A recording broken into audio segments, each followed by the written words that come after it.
Okay, ni dia. Depan saya ni korang boleh lihat yang ini orang panggil keropok takis blue head. Ni dia. Yang ini daripada segi dia punya dia punya pedas ekstrim.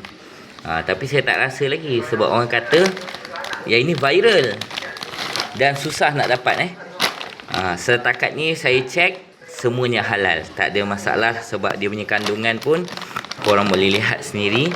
Kalau korang type kat ChatGPT memang dia tak ada logo halal, tapi daripada segi dia punya buatan tak ada menggunakan pork Okey, jom kita cuba dulu macam mana, viral lah, sedap ke tak sedap. Jom. Dalam dia macam ni Oh, tengok ni macam takut pula nak test. Takut pula nak test ni. Tapi apa-apa pun kita cuba. Jom. Rasa satu dululah. Okay abang, ambil.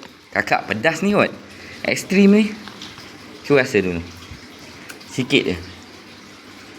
Bagi ambil. Asyik boleh ambil. Tengok. Pedas ke?